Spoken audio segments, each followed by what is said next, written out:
Ka-Express, buong araw ay nakafocus ang mga tennis fans sa China habang nagbabalik sa doubles court si Alex Ayala kasama ang veteranang si Nadia Khachanov sa Guangzhou Open.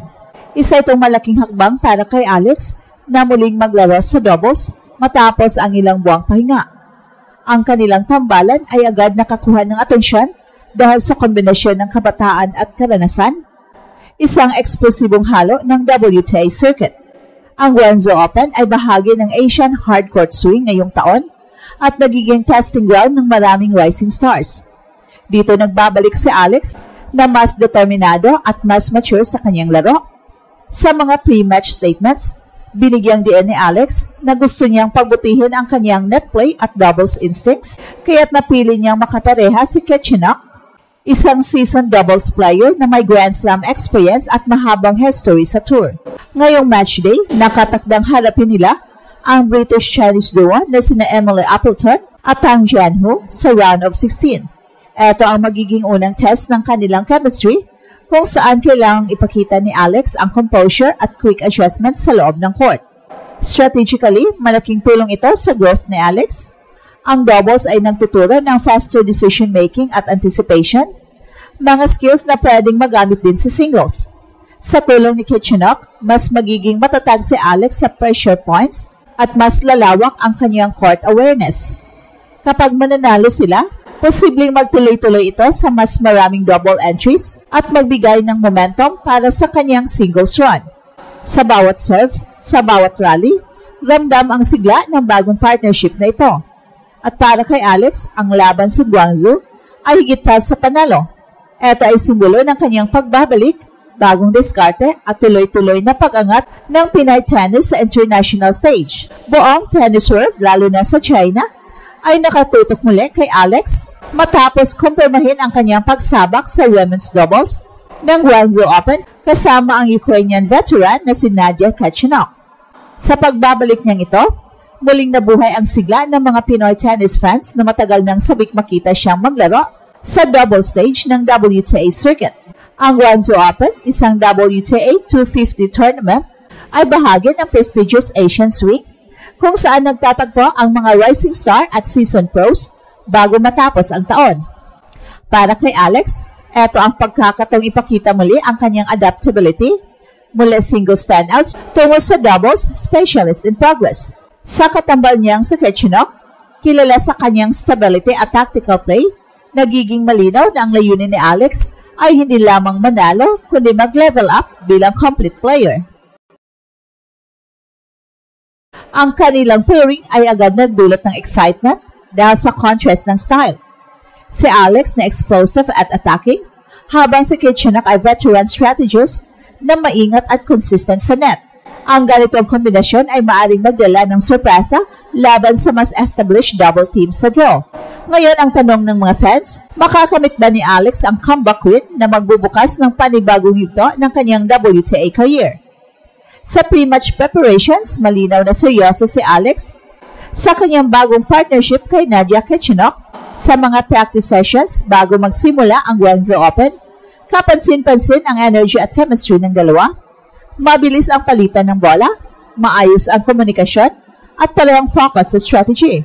Para kay Alex, malaking learning opportunity ito dahil si Khachanov ay isa sa mga most experienced doubles players sa WTA circuit. May hawak ng ilang titles at nakalaro na sa mga Grand Slam main draws. Sa mga interview, sinabi ni Alex na gusto niyang mas mapaunlad ang kanyang net awareness at reflexes, dalawang aspeto na crucial sa doubles. At ayon sa kanya, ang doubles ay hindi lang tungkol sa power, kundi sa timing at teamwork. At ito ang dahilan kung bakit perfect fit si Khachanov bilang mentor partner. Ang Ukrainian veteran naman ay nagpahayag din ng excitement sa pagsasama nila. Binanggit niyang bilib siya sa maturity at composure ni Alex kahit bata pa ito.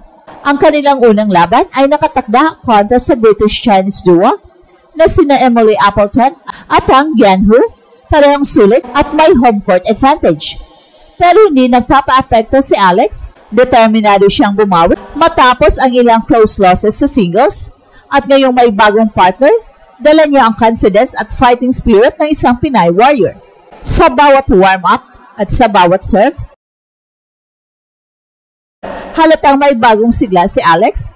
Hindi lang siya lumalaban para sa puntos o ranking, kundi para sa kananasang magpapalakas ng kanyang overall game. At sa ganitong paraan, nagiging simbolo ang kanyang doubles comeback hindi lang ng pagbabalik, kundi ng pag-angat. Isang Pinay na patuloy na lumalaban sa kahit anong format, sa kahit anong bansa. Sa Guangzhou Open, ramdam agad ang tensyon at excitement sa loob ng court.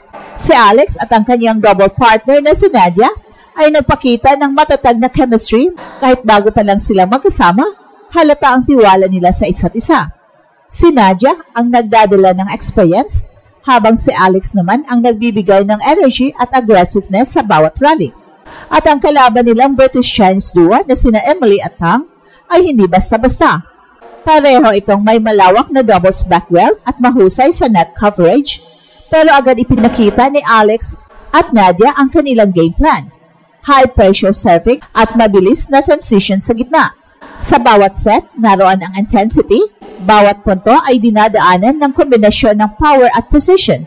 Sa mga crucial moments, si Alex ang umangat, kumukuha ng malakas na returns at nagpapakita ng maturity na higit sa kanyang edad. Ang mga fans sa Guangzhou ay agad na nabighani sa laro ng Pinay star.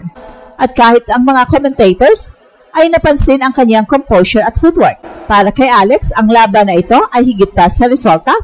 Ito ay bahagi ng malaking proseso ng kanyang development bilang all-around player. Sa doubles, natututo siyang magbasa ng galaw ng kalaban, mag-adjust ng bilis ng bola, at magtiwala sa partner sa bawat play.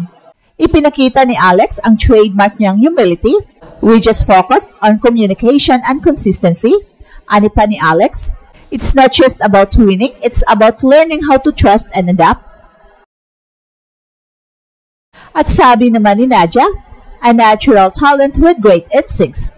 Para sa mga Pinoy fans, ang paglalaro ni Alex sa doubles ay isang simbolo ng determinasyon na kahit matapos ang ilang setback sa singles, patuloy siyang lumalaban at umaangat. Ang Guangzhou Open ay ang susunod na yugto ng kanyang paglalakbay, kung saan hindi lang siya tinuturing na rising star, kundi isa ng kinatatakutang competitor sa WTA scene. At habang patuloy siyang umaangat sa rankings, isang bagay ang malinaw, ang puso at laban ng Pinay ay hindi basta nawawala. Sa bawat serve, sa bawat panalo, si Alex ay patuloy na nag-iiwan ng marka, isang paalala sa buong mundo na may dugong Pinay sa hanay ng mga susunod na tennis greats.